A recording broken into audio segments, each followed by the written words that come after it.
आप वो संख्या याद रखिए, 1996 से 2010 2,51,000 किसानों की आत्महत्या। कौन है इसका जिम्मेदार?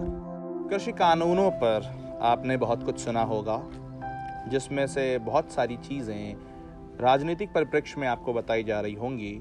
इस वीडियो में हमारा प्रयास ये है कि हम कृषि कानूनों का जो टेक्स्ट है उसमें क्या लिखा है वो आपकी स्क्रीन पर आपको दिखाते हुए कृषि कानूनों पर चर्चा करें।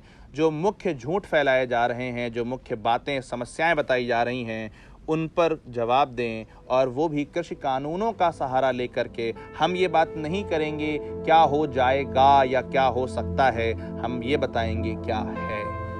जानने के लिए वीडियो पूरा देखें। 1995 से 2010 के बीच में एनसीआरबी के डेटा के हिसाब से भारत में 2,56,913 किसानों ने आत्महत्या करी है। ये संख्या उन लोगों को ये कारण बताने के लिए काफ़ी है जो कहते हैं कि किसानों को ये सुधार, ये रिफॉर्म्स नहीं चाहिए थे। ये रिफॉर्म्स आपको नहीं चाहिए हो सकते हैं, लेकिन वो 2,56,913 किसान और उनके परिवारों के लिए ये रिफॉर्म्स बहुत आवश्यक थे। सबसे पहली बात इस विषय पर कि क्या ये कानून हड़बड़ी में पास किए गए?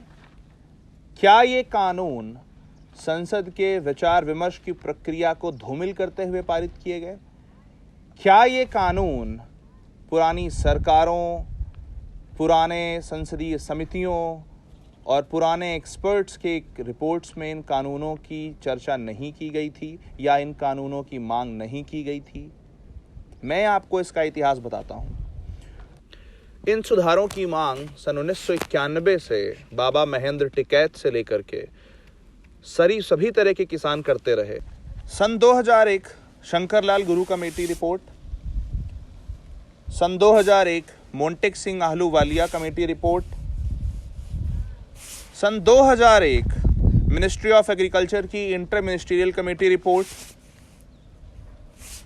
सन 2003 9 सितंबर 2003 मॉडल एपीएमसी एक्ट को पास किया जाता है, जब ये तीन कमेटीज ये कहती हैं कि एपीएमसी एक्ट में संशोधन की ज़रूरत है। जब ये तीनों कमेटीज़ ये कहती हैं कि किसानों को ये स्वतंत्रता होनी चाहिए कि वो प्राइवेट प्लेयर्स को भी अपना सामान बेच सकें, तभी उनकी आय बढ़ाई जा सकती है। मॉडल एपीएमसी एक्ट लगभग उन्हीं सारे प्रावधानों के साथ में पारित हुआ था जो आज कृषि सुधारों में दिए गए हैं, लेकिन वो सुधार कभी लागू नहीं हो सके। क्यों? क्योंकि केंद्र सरकार ने उन्हें पारित किया था और ये राज्यों का जिम्मा था कि वे उन्हें लागू कराएं। इसीलिए आप वो संख्या याद रखिए, 1996 से 2010 2,51,000 किसानों की आत्महत्या। कौन है इसका जिम्मेदार? अगली बात आती है एमएस स्वामीनाथन कमेटी रिपोर्ट पर। 19 दिसंबर 2004 एमएस स्वामीनाथन कमेटी की पहली रिपोर्ट, 11 अगस्त 2005 दूसरी report, December 2005 national commission on farming MS Swaminathan committee की तीसरी रिपोर्ट। इन सारी रिपोर्ट्स में उन्होंने क्या कहा? किसानों को स्वतंत्रता दी जाए कि वो अपनी फसल कहीं भी बेच सकें, लेकिन एमएस स्वामीनाथन की सिर्फ एक रिकमेंडेशन को बताया जाता है कि उन्होंने एमएसपी को 1.5 गुना करने को कहा था। एमएसपी क्या आज 1.5 गुना नहीं है? लेकिन एमएस स्वामीनाथन ने यह भी कहा था कि किसानों को कहीं भी फसल बेचने की स्वतंत्रता होनी चाहिए। एमएस स्वामीनाथन ने यह भी कहा था कि किसानों को गुणवत्तापरक उत्पाद की तरफ मोड़ा जाए। ये सवाल उन लोगों के लिए भी आवश्यक है जो ये पूछ रहे हैं कि संसद ने ये कानून क्यों बना दिया, कैसे बना दिया। संसद का ये कानून भारत की कंकरेंट लिस्ट के टॉपिक्स और यूनियन लिस्ट में संसद के ट्रेड एंड कॉमर्स पर कानून बनाने की जो शक्ति है उसके आधार पर बनाया गया है। कुछ सवाल जो आज उठाए जा रहे हैं या जिन पर झूठ फैलाया जा रहा है, मैं उन सवालों का जवाब आपको कानून के इस डॉक्यूमेंट से दूंगा। ये कृषि कानून है, हम में से बहुत सारे लोगों को शायद इनका नाम भी ना पता हो, कुछ पत्रकार भी शायद इनका नाम नहीं जानते थे कुछ दिन पहले तक। लेकिन इन कानूनों के माध्यम से आपको ये बताने की कोशिश की जाएगी कि जो ये बातें फैल रही हैं इनमें से कितनी सही हैं और कितनी गलत हैं। पहला सवाल जो एक बताया जा रहा है वो ये कि अंबानी और अडानी जमीन ले लेंगे। मैं आपको बताना चाहता हूं कि इन कानूनों में जो प्रावधान नंबर 8 है, वो 8वां प्रावधान क्या कहता है कि यदि आप किसी से कृषि करार कर रहे हैं, यदि आप किसी से कॉन्ट्रैक्ट कर रहे हैं, तो उस कॉन्ट्रैक्ट में, और मैं ये भाषा पढ़ रहा हूं, कृषक की भूमि या परिसर का कोई अंतरण नहीं होगा। यानी कि ये कहता है कि अगर आप किसी से कॉन्ट्रैक्ट कर रहे हैं तो उस कॉन्ट्रैक्ट में आप उसकी ज़मीन नहीं ले सकते। और तो और आगे ये क्या कह रहा है कि यदि किसी कंपनी ने कृषक की भूमि या परिसर पर कोई भी स्थायी ढांचा खड़ा किया है तो वो स्थायी ढांचे का स्वामित्व भी किसान का होगा अगर आप करार का समय खत्म होने के बाद उस ढांचे को वहां से नहीं हटाते हैं। तो प्रावधान नंबर 8 ये बात करता है कृषि कानून का। और कौन से कृषि कानून का? पहला कृषि कानून जिसका क्रमांक नंबर 112C, सशक्तिकरण और संरक्षण कृषक कीमत आश्वासन और कृषि सेवा पर करार 2020। इसके अलावा इसी कानून का प्रावधान नंबर 15 क्या कहता है, मैं आपको पढ़ करके सुना देता हूं। प्रावधान नंबर 15 क्या कहता है? इस कानून में किसी बात के होते हुए भी पारित कोई आदेश के अनुसरण में किसी रकम की वसूली के लिए कृषक की कृषि भूमि के विरुद्ध कोई कार्रवाई शुरू नहीं की जाएगी। यानी कि अगर एक कंपनी ने किसान को कुछ पैसे दिए और किसान ने उस पैसे से फसल नहीं की और वो पैसे अपने पास रख लिए, तो उस पैसे की वसूली के लिए आप किसान की ज़मीन के विरुद्ध कुछ नहीं कर सकते हैं। कानून की धारा नंबर 15 ऐसा कह रही है। एक छोटी सी चीज़ और, आपने सुना होगा कि हमारे यहाँ जो ज़मीन है वो बटाई पर दी जाती है। सबसे छोटा किसान जिसके पास खुद की ज़मीन नहीं है वो दूसरे की ज़मीन को बटाई पर लेकर के काम करना चाहता है। आप कह रहे हैं ये किसान विरोधी है। देखिए इसमें एक बटाई पर ज़मीन लेने वाले के लिए भी किस तरह का प्रावधान है। क्या कह रहा है कि अगर आपने किसी के साथ कोई करार किया है तो इस करार में उस जो काश्तकार है, जिस व्यक्ति ने आपकी ज़मीन बटाई ली है, उसके अधिकार में कोई कमी नहीं आनी चाहिए। यानी कि अगर आपने उसको एक समय के लिए, 1 साल के लिए ज़मीन बटाई दे दी है, उस बीच में आप किसी कंपनी से करार नहीं कर सकते जिससे कि वो छोटा किसान जिसने आपकी ज़मीन ली थी किराए पर और वो ये सोच रहा था कि इस साल मैं इसमें करूँगा, उसके अधिकार ना मारे जाएं। कानून की धारा नंबर 3 ऐसा कहती है। क्या आप इस बात से अवगत हैं? क्या आपको यह बताया गया कि यह कानून सबसे छोटे किसान की सुरक्षा की बात कर रहा है? कानून का प्रावधान नंबर 3 और क्या कहता है? कहता है कि करार करते समय हम क्या क्या करेंगे। कीमत पहले डिसाइड होगी, पहले से ही कीमत डिसाइड होगी। आज किसान के साथ सबसे बड़ी समस्या क्या है? एक साल वो आलू उगाता है, आलू की कीमत बहुत ज़्यादा हो जाती है, अगले साल कीमतें ज़्यादा देख करके बाकी सारे लोग आलू उगाते हैं। लेकिन जब सब लोग आलू उगा लेते हैं तो अगले साल आलू मंडी में जाती है तो आलू की कीमत गिर जाती है, किसान को उचित दाम नहीं मिलता। क्यों?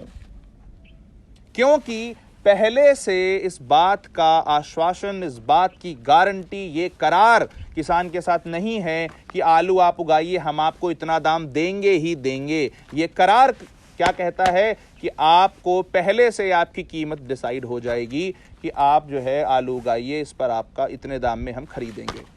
पेप्सिको जैसी कंपनीज जो आलू की अलग अलग वैरायटीज चिप्सोना और लवकार खरीद रही हैं, किस तरह से उन किसानों की समृद्धि आ रही है। आलू का दाम गिर करके अगर 12 रुपए हो जाता है तब भी वो 25 रुपए किलो में आलू किसानों से खरीद रही हैं। क्या यह सोचने वाली बात नहीं है? दूसरी चीज जो एक फैलाई जा रही है वो क्या, कि अगर करार आपने किसान से किया और किसान से करार करने के बाद में आपका जो मूल्य है चीज़ों का वो अधिक हो गया, बाजार में जो है वो चीज़ें ज़्यादा हो गई, बाजार में चीज़ों का मूल्य ज़्यादा हो गया, उस स्थिति में क्या होगा, ये भी, इसका प्रावधान भी हमारा कानून करता है। और कानून क्या कहता है? कानून कहता है कि अगर ऐसी स्थिति में जहां पर आपका मूल्य जो है वो ज़्यादा हो जाए बाजार का और कॉन्ट्रैक्ट में आपने मूल्य कम दे रखा है, तो आप क्या करेंगे, एक न्यूनतम मूल्य देंगे और उस न्यूनतम मूल्य के ऊपर जो बाजार में दाम चल रहा होगा, जो एपीएमसी में चल रहा होगा, ध्यान रखिएगा इस कानून में यह बात लिखी हुई है कि जो दाम एपीएमसी में चल रहा होगा, और आपको बताया जाएगा कि एपीएमसी खत्म करने की साजिश हो रही है। इस कानून में लिखा हुआ है कि अगर न्यूनतम मूल्य आपको एक दिया जाएगा और उसके ऊपर जो भी दाम एपीएमसीज में चल रहा होगा उसके हिसाब से आपको उसके ऊपर भी दाम दिया जाएगा। तो जो सवाल है वो ये कि किसान खेत में वही उगाएगा जो कॉरपोरेट बोलेंगे। इसका पहला जवाब तो ये है कि किसान का जो कॉन्ट्रैक्ट होगा उसका न्यूनतम समय 6 महीने है। आप 6 महीने अगर आप एक कंपनी के साथ में करार करते हैं, प्रावधान नंबर 3 एक्ट का, कि अगर आप एक कंपनी के साथ में करार करते हैं और करार करने के बाद में 6 महीने बाद आपको लगता है कि ये कंपनी आपके साथ गलत कर रही है, आप करार खत्म कर सकते हैं। नंबर 2, जब आप करार कर रहे हैं तो सबसे पहली चीज जो लिखी है वो ये कि करार करते समय हमें किन किन चीजों का ध्यान रखना है, कौन कौन सी चीजों पर आपस में उनकी सहमति होनी आवश्यक है। कीमत, क्वालिटी, किस तरह के स्टैंडर्ड्स आपको चाहिए, उसके अलावा वहाँ की जलवायु और जो कृषि वैज्ञानिक पद्धतियाँ हैं। यानी कि ये एक्ट किसान को वैल्यू प्रोडक्शन की तरफ ले जाने की भी बात करता है, किसान को ऑर्गेनिक प्रोडक्शन की तरफ ले जाने की भी बात करता है, किसान को less pesticide, less urea use करने की भी बात करता है, जिसका इम्पैक्ट अभी हमने पंजाब में देखा, फरीदकोट और मुक्तसर ज़िले में कैसा हो रहा है, मालवा रीजन में पंजाब के कैसा हो रहा है। तो जो ये सवाल है कि खेत में वही उगाना पड़ेगा जो कॉर्पोरेट बोलेंगे, बिल का प्रावधान नंबर 3(2) इसका जवाब देता है। एक बात और ध्यान देने वाली है कि कानून की धारा 3 क्या कहती है कि किसान के खेत से प्राइवेट प्लेयर्स फसल को उठाएंगे। क्या ऐसी स्थिति में हम किसान का मंडी तक जाने का खर्च नहीं बचा रहे हैं? क्या उसकी लागत कम नहीं आ रही है? क्या उसका लाभ ज्यादा नहीं हो जाएगा, प्रॉफिट ज्यादा नहीं हो जाएगा? और जब सामान उनके खेत से खरीदा जाएगा तो क्या हम किसान को मंडी तक ले जाने में जो फसल का नुकसान होता था उसे भी कम नहीं कर रहे हैं? क्या किसान का फायदा इससे नहीं होगा? क्या दूसरी चीज, अगला सवाल ये पूछा जा रहा है कि सरकार सिर्फ फार्मर के बारे में नहीं सोच रही है और इससे मोनोपोली हो जाएगी क्योंकि वो सिर्फ कंपनीज के बारे में सोच रहे हैं। आपसे सवाल पहला तो ये है कि मोनोपोली का जो सवाल है उसका जवाब मैं दे चुका हूं, लेकिन सरकार सोच नहीं रही है किसानों के बारे में। एग्रीकल्चर इंफ्रास्ट्रक्चर फंड का नाम सुना है आपने? जो फार्म से फोर्क के इंफ्रास्ट्रक्चर की व्यवस्था करता है, वो एग्रीकल्चर इंफ्रास्ट्रक्चर फंड जो ये व्यवस्था करता है कि छोटे छोटे सीमांत मार्जिनल किसान अगर अपने आप को इकट्ठा करके एक फार्मर प्रोड्यूसर ऑर्गेनाइजेशन बनाते हैं तो उनको 1.5 से 2 करोड़ तक के बजट का प्रावधान है कि वो अपने लिए स्वयं एक वेयर हाउस बना सकते हैं। एग्रीकल्चर इंफ्रास्ट्रक्चर फंड के साथ साथ संपदा योजना जो गांव-गांव में, छोटे छोटे जिलों में ऐसे एग्रीकल्चर प्रोसेसिंग यूनिट्स लगाने की बात करती है जो अपने बगल के किसान से, उनके फार्म से ही सीधे कच्चा माल खरीद करके और उनको फूड प्रोसेसिंग में उपयोग कर सकते हैं। क्या इससे हमारी फूड प्रोसेसिंग इंडस्ट्री को बल नहीं मिलेगा? क्या इससे हमारी फूड प्रोसेसिंग इंडस्ट्री में जो बड़ी कंपनीज की मोनोपोली है वो चैलेंज नहीं होगी? क्या हर गांव, हर जिले, हर छोटे शहर में फूड प्रोसेसिंग उद्योग नहीं बढ़ेंगे? क्या किसान उनको सीधे बेच नहीं सकेगा? ये स्वतंत्रता किसान के लिए सिर्फ किसान की स्वतंत्रता नहीं है, ये छोटे उद्योगों की भी स्वतंत्रता है, उनका कच्चा माल की अवेलेबिलिटी की भी स्वतंत्रता है। अगला सवाल जो कहा जा रहा है वो ये कि फार्मर्स कोर्ट में क्यों नहीं जा सकते। एक सवाल पूछना चाहता हूं आपसे। सन 2006 में फॉरेस्ट राइट एक्ट लाई थी केंद्र सरकार। उस फॉरेस्ट राइट एक्ट में भी अगर कोई ट्राइबल है, उसको कोई समस्या है, तो वो भी एसडीएम के पास क्यों जाता है? क्यों? क्योंकि हम जानते हैं कि अगर हम किसान को फंसा देंगे न्यायिक प्रक्रिया में तो उसको तुरंत मुआवजा तो नहीं मिलेगा, अगली क्रॉप साइकिल के लिए तो उसको पैसा नहीं मिलेगा। आपने अभी जब मध्य प्रदेश में एग्जाम्पल देखा होगा जहां पर एक किसान के साथ एक व्यापारी ने धोखा किया और उस व्यापारी के जमीन को बेच करके तुरंत किसान को कीमत दिलाई गई, जिससे कि वो अपनी अगली फसल, अगले साल की अगली सीजन की फसल ले सके। अगर हम उसको कोर्ट में जाएंगे तो कौन सा कोर्ट? क्या लोअर कोर्ट में जाएगा, वहां से हाई कोर्ट में जाएगा, वहां से सुप्रीम कोर्ट में जाएगा? क्या किसान लड़ सकता है? और अगर हम स्पेसिफिक न्यायालय बनाएंगे, कृषि न्यायालय बनाएंगे, तो क्या उनसे भी हमारी अपीलेट मैकेनिज्म, अपीलीय जो प्रक्रिया है वो ऊपर तक नहीं जाएगी? इसलिए हमने सब डिविजनल लेवल पर और डिविजनल लेवल पर, यानी कि डिस्ट्रिक्ट और डिस्ट्रिक्ट लेवल पर और उससे नीचे के स्तर पर जो न्यायिक प्रक्रियाएं हमारे अधिकारियों के पास में होती हैं, उनका उपयोग किया है इसमें, जिससे कि कृषक को, किसान को तुरंत मुआवजा मिले, तुरंत न्याय मिले और वो इस प्रक्रिया में ना फंसे। पिछले 70 सालों में जिस व्यवस्था के कारण इतने लाखों किसानों की जान गई, हम उस व्यवस्था को बचाने के लिए लड़ रहे हैं। अगला सवाल जो पूछा जा रहा है वो ये कि एमएसपी प्राइवेट सेक्टर पर भी लगना चाहिए और एमएसपी को किसी कानून के अंदर डाला जाना चाहिए। एक बात बताइए, एमएसपी आज तक क्यों नहीं था किसी कानून के अंदर? और दूसरी चीज ये बताइए कि जिन क्षेत्रों में एमएसपी मिल रहा है और जिनमें एमएसपी नहीं मिल रहा है, उनका जरा तुलना करके देखिए। डेयरी उद्योग अच्छे खासे बढ़ने लगते हैं। एक डेयरी का जो चलाने वाला जो व्यक्ति है वो अच्छा जीवन यापन कर सकता है। जो आपकी इस तरह की एग्जॉटिक वेजिटेबल्स हैं, सब्जियां हैं, ब्रोकली है, आपका जो शिमला मिर्च 10 तरह की आती हैं, इस तरह की सब्जियों को करने वाला किसान समृद्ध है। भारत भूषण त्यागी जैसा किसान ऑर्गेनिक फार्मिंग करके पद्मश्री ले लेता है 2 वर्ष पहले। प्रगतिशील किसान यूरिया का उपयोग कम करके, अपनी ऑर्गेनिक फार्मिंग को कम करके, उसको काला चावल उगा करके अपने दाम अच्छे ले सकता है। क्यों? क्योंकि उन पर एमएसपी नहीं है। लेकिन ये सभी लोग कर सकें, प्राइवेट प्लेयर्स सबसे खरीद सकें, इसके लिए ये कानून आवश्यक है। अगर आप एमएसपी कानून में डाल देंगे तो एमएसपी का आपको फुल फॉर्म पता है? Minimum support price. मिनिमम यानी कि जब कहीं और ना बिके तब हम आपको मिनिमम सपोर्ट प्राइस देंगे। क्या आप उसको मैक्सिमम सेलिंग प्राइस बनाना चाहते हैं? क्या अधिकतम दाम इसी पर मिलेगा? अगर आप प्राइवेट प्लेयर्स को एमएसपी दे देंगे तो क्या किसान को, अच्छी गुणवत्ता के साथ किसानी करने वाले किसान को, क्या उच्च दाम मिल पाएगा, ज्यादा दाम मिल पाएगा, अधिक दाम मिल पाएगा? क्या ये किसान के साथ अन्याय नहीं होगा? क्या हम किसान को हमेशा चावल और गेहूं का खेती करने वाला किसान ही बनाए रखना चाहते हैं? सोचिए।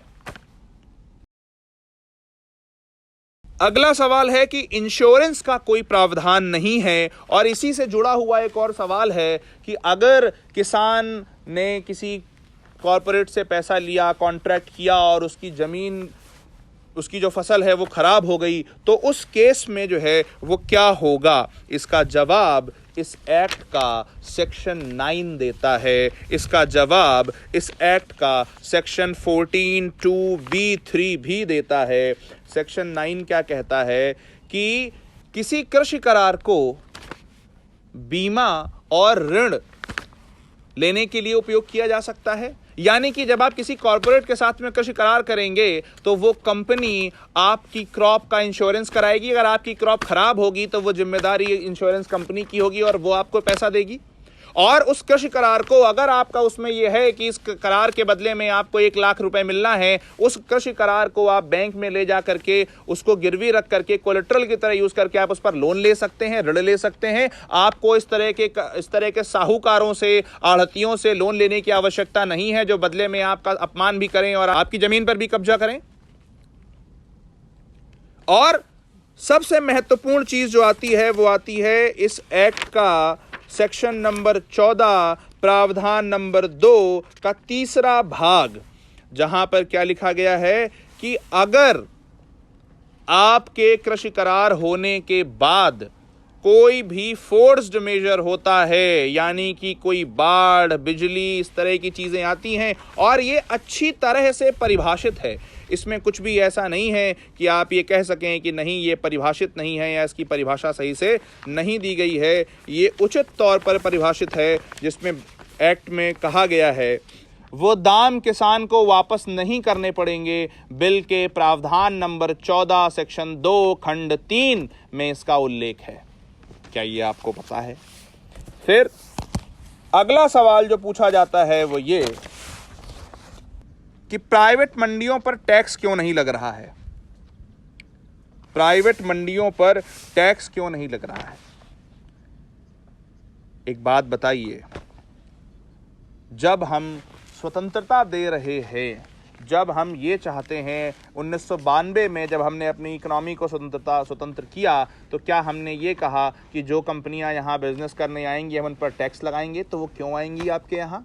जब हम ये चाहते हैं कि किसानों के पास ज़्यादा विकल्प हो, जब हम ये चाहते हैं कि ज़्यादा लोग किसानों तक पहुँचें, तो अगर हम उन पर टैक्स लगा देंगे तो क्या वो किसानों के पास आएंगी? क्या ज़्यादा लोग किसानों के पास खरीदने आएंगे? क्या किसानों के पास विकल्प ज़्यादा होंगे? क्या ये किसानों के साथ अन्याय नहीं है? आप ये कहते हैं कि एसेंशियल कमोडिटीज एक्ट को हटाने से होल्डिंग और ब्लैक मार्केटिंग बढ़ जाएगी। देखिए, इसमें मैं आपका बहुत ज़्यादा समय नहीं लूँगा, क्योंकि सबसे पहली चीज़ ये कि मोंटेक सिंह आहलूवालिया से लेकर के, गुरु कमेटी से लेकर के, MS स्वामीनाथन से लेकर के सभी ने ये कहा है कि एसेंशियल कमोडिटीज एक्ट की वजह से ब्लैक मार्केटिंग और होल्डिंग तो नहीं रुकती है, लेकिन किसान उसको होल्ड नहीं कर सकता। किसान को जब मन आए अपनी फसल को तब तक वो रख नहीं सकता, उसको निकालना पड़ता है। तो सभी ने कहा कि ये खत्म होना चाहिए, लेकिन ये संशोधन है ब्लैक आपके एसेंशियल कमोडिटीज एक्ट का। इस संशोधन में वो क्या कह रहे हैं? कह रहे हैं कि अगर दाम दुगुने हो जाएं, जब तक दाम दुगुने ना हो जाएं किसी कमोडिटी के, तब तक आप किसी भी चीज को जो कृषि उत्पाद है उसको आप अपने पास रख सकते हैं। क्या ये किसानों को ये स्वतंत्रता नहीं देता कि अगर मैं प्याज का किसान हूं, अगर मैं लहसुन का किसान हूं और मार्केट में दाम उस समय पर कम है, तो मैं उसको तब तक अपने पास रख सकूं जब तक कि उसके दाम बढ़ ना जाएं? क्या ये फूड प्रोसेसिंग में काम करने वाले लोगों को यह स्वतंत्रता नहीं देता है कि वो किसानों से सामान खरीद करके और उनको स्टोर करके और प्रोसेस करके अपने पास रख लें? क्या इससे फूड प्रोसेसिंग में रोजगार का सृजन नहीं होगा? क्या हम अर्थव्यवस्था में खेती जिन चीजों की आधार है उनसे अलग करके देख सकते हैं? क्या फूड प्रोसेसिंग इंडस्ट्री और इसको अलग करके देखा जा सकता है? क्या किसान को असली दाम तब नहीं मिलेगा जब वो फूड प्रोसेसिंग इंडस्ट्री से जुड़ेगा? अगला सवाल जो पूछा जाता है वो क्या कि प्राइवेट कंपनीज फसल खरीद के स्टॉक कर लेंगी और जब प्राइस बढ़ जाएगा मार्केट में तब बेचेंगी। एक बात बताइए, क्या एक प्राइवेट कंपनी होगी? क्या 2 होंगी? नहीं, संख्या हमेशा ज्यादा होगी और डिमांड तो हमेशा रहेगी मार्केट में। किसान खुद भी स्टोर कर सकता है। मैंने आपको एग्रीकल्चर इंफ्रास्ट्रक्चर फंड के बारे में बताया, जहां पर किसान अपने वेयर हाउसेस बना सकता है, उसको उसके लिए 1 करोड़ 1.5 करोड़ का लोन दिया जा रहा है। किसान अपने घरों में सोलर पावर्ड जो वेयर हाउसेस होते हैं उनमें भी स्टोर कर सकता है। प्राकृतिक तरीके होते हैं स्टोर करने के, उनसे स्टोर कर सकता है। किसान भी तब बेचे जब उसका दाम बढ़ जाए। ये व्यवस्था उस समय के लिए है जब दाम बढ़ जाएं और किसान बढ़े हुए दामों पर अपना सामान बेचना चाहे। अगला जो ये आरोप लगाया जाता है कि ये कानून बनाने से पहले किसी से बात क्यों नहीं की गई, उसका मैंने जवाब आपको पूरी डिटेल में दे दिया है कि सन 2000 से लेकर के और आज तक कैसे ये चलता रहा। कैसे आदरणीय भूपेंद्र सिंह हुड्डा जी ने, शरद पवार जी ने इन कानूनों का समर्थन और मांग की। फिर इसमें अगला एक सवाल ये है कि जमींदार लेबर की तरह काम करेगा। देखिए, इस तरह के सवालों का और इस तरह के झूठ का तो कोई जवाब नहीं हो सकता सिवाय इसके कि आप ये एक्ट पढ़ें, और जिसमें से सीधे सीधे कहा जा रहा है कि आपकी लैंड नहीं जाएगी। सेक्शन 8, सेक्शन 15 के बारे में मैंने आपको जानकारी दी। अगला आरोप लगाया जाता है कि पुअर मिडिलमैन जो है, जो गरीब दलाल है या आढ़तिया है, उसकी जॉब चली जाएगी। इसका सिर्फ एक जवाब है कि जो गरीब किसान हैं उसके पास ज़्यादा इनकम आएगी। हमें ये सोचना होगा, हमें निर्णय करना होगा, गरीब किसान आवश्यक है या गरीब बिचौलिया आवश्यक है। अगला ये कहा जाता है कि प्राइवेट प्लेयर्स अपना अलग से मार्केट बना लेंगे।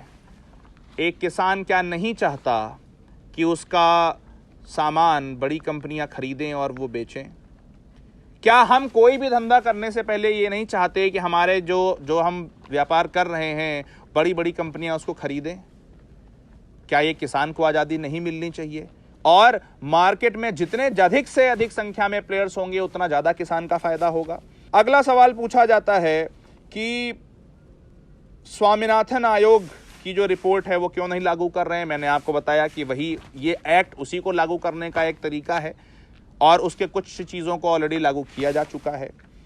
अगला सवाल जो है वो ये कि बिल पूरा बताया नहीं जा रहा है। बिल मेरे आप सामने हाथ में है, आपकी स्क्रीन पर भी दिख रहा होगा, आप पूरा बिल पढ़ सकते हैं। इसके अलावा एक और सवाल कहा जा रहा है कि पंजाब में पेप्सिको कंपनी ने पहले किसानों से कॉन्ट्रैक्ट किया और उसके बाद ये बोला गया कि भाई आपकी क्वालिटी सही नहीं है तो हम उसको नहीं खरीद सकते।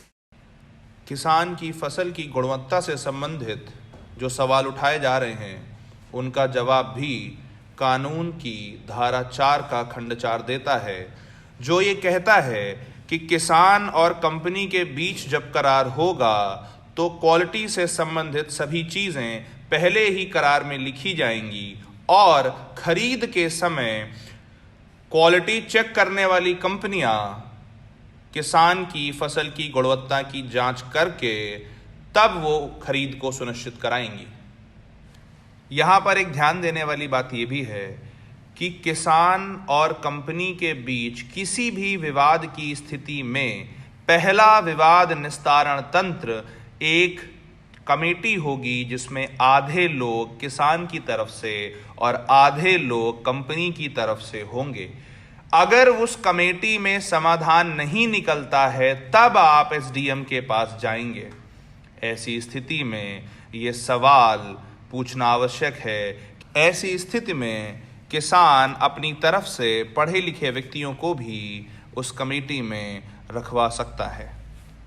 किसी भी व्यापार को करते समय अगर आपकी क्वालिटी सही नहीं होती है तो आगे का खरीदार क्या वो सामान खरीदता है? हम क्या चाहते हैं कि हमारा किसान खराब क्वालिटी के लिए जाना जाए? हम क्या चाहते हैं कि जब हम शहरों में बैठ कर के सेफ फूड खाना चाहते हैं और हम अपने किसान को पेस्टिसाइड वाला या फर्टिलाइज़र वाला उत्पाद बनाने दें और उसके साथ में उसको खाने भी दें? आपको पता है ये जो किसान कर रहे हैं पेस्टिसाइड्स के साथ में उत्पादन, ये कहाँ जाता है? सार्वजनिक वितरण प्रणाली का नाम सुना है आपने? पब्लिक डिस्ट्रीब्यूशन सिस्टम, जिसमें गरीबों को सस्ते दामों में 1 रुपये, 2 रुपये, 3 रुपये के दाम पर गेहूं और चावल उपलब्ध कराया जाता है। ये उन्हें दिया जाता है। तो हम क्या कहना चाहते हैं कि हम खुद तो सेफ फूड खाएंगे, लेकिन इन चीज़ों को या इन यूरिया वाली चीज़ों को, इन पेस्टिसाइड वाली चीज़ों को हम वहाँ पर जाने देंगे, गरीबों को खाने देंगे? ये विधेयक, ये कानून सबसे बड़ी चीज़ जो करना चाहते हैं वो ये कि हमारे किसान के उत्पाद की गुणवत्ता और उसका दाम बढ़ाना चाहते हैं। और आपको जो चीज़ नहीं बताई जा रही है वो ये कि दूसरा कानून जो है वो सबसे बड़ी जिस चीज़ का प्रावधान करता है, जिसका नाम है कृषि उपज व्यापार और वाणिज्य विधेयक संवर्धन और सरलीकरण बिल नंबर 113C, जो कि ट्रेड के एग्रीकल्चर ट्रेड को इजी करने की बात करता है, वो क्या कहता है? सबसे इम्पॉर्टेंट चीज़ यहाँ पर है, वो ये कहता है कि ई कॉमर्स बनाए जाएंगे। सबसे बड़ी रिकमेंडेशन जो एमएस स्वामीनाथन साहब ने दी वो क्या, कि भारत में एक एग्रीकल्चर मार्केट होनी चाहिए। सरकार ने ई नैम से नेशनल एग्रीकल्चर मार्केट को जो ऑनलाइन करके सारी मंडियों को जोड़ने का जो काम किया जा रहा है, सरकार ने वो ऑलरेडी उस तरफ कदम बढ़ा दिया है। दूसरी चीज़ जो हम कहते हैं कि हम खुद तो ई कॉमर्स से खरीदना चाहते हैं, लेकिन किसान क्या ई कॉमर्स पर नहीं बेच सकता? ये बिल ई कॉमर्स बनाने की बात करता है, उन ई कॉमर्स को रेगुलेट करने की बात करता है। किसान अपने घर पर बैठ करके कहीं से भी वो सामान बेच सकता है, ये प्रावधान ये बिल करता है। इसके अलावा सबसे मुख्य चीज़ जो आप जानना चाहेंगे वो ये कि किसान को कैसे पता चलेगा कि क्या दाम चल रहा है बाजार में। उसके लिए भी बिल क्या प्रावधान करता है कि हम एक इंफॉर्मेशन सिस्टम बनाएंगे, एक MIS बनाएंगे, जिसका ब्लॉक में गांव-गांव पर प्रचार किया जाएगा, कॉमन सर्विस सेंटर्स में प्रचार किया जाएगा कि आपके किस मार्केट में किस फसल के क्या दाम हैं, जिसके आधार पर किसान ई कॉमर्स पर कहीं भी उसे बेच सकेगा। क्या ये प्रावधान के बारे में आपको बताया जा रहा है?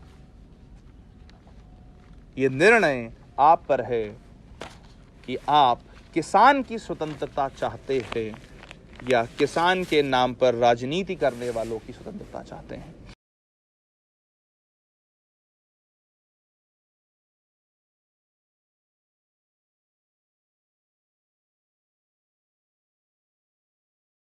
पंजाब 13 दिसंबर 2020 को पंजाब के बारे में ट्रिब्यून अखबार ने एक खबर छापी कि कैंसर ट्रेन पिछले 9 महीनों से सस्पेंडेड है। कैंसर ट्रेन जो भटिंडा से बीकानेर के लिए चलती है, जिसमें 30 से 50% यात्री कैंसर पीड़ित होते हैं और अपने इलाज के लिए बीकानेर जाते हैं। कैंसर जो पंजाब में लगातार बढ़ते पेस्टिसाइड यूज की वजह से हो रहा है।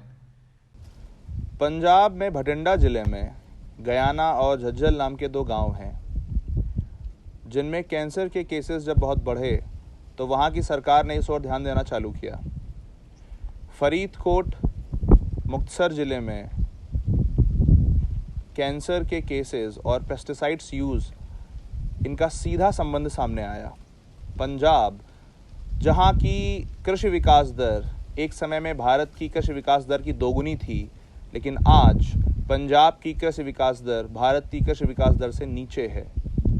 पंजाब, जहां पर एक ऐसा एकमात्र राज्य जहां पर लोगों की लैंड होल्डिंग यानी कि लोगों की ज़मीन का साइज बढ़ रहा है। क्यों? क्योंकि शायद छोटा किसान अब किसानी नहीं करना चाहता। क्यों? क्योंकि शायद किसान को उसकी फसल का दाम ठीक नहीं मिल रहा है, या फिर किसान कुछ ही फसलों को उगा रहा है जिनके दाम बाजार में ज़्यादा नहीं मिलते हैं। पंजाब, जहां पर गेहूं और चावल उगाया जा रहा है। पंजाब, जहां पर चावल उगाने के लिए पानी उतना नहीं बरसता है। पंजाब, जहां कॉटन की खेती हो रही है। पंजाब, जहां पर कॉटन की खेती के लिए स्थितियां अनुकूल नहीं हैं। वो पंजाब जो कि हमारा फूड प्रोसेसिंग कैपिटल बन सकता है। पंजाब जो इन रिफॉर्म्स के बाद में हमारे एम्प्लॉयमेंट जनरेशन और फूड प्रोसेसिंग का एक बहुत बड़ा लीडर बन सकता है, वो पंजाब आज गुमराह है।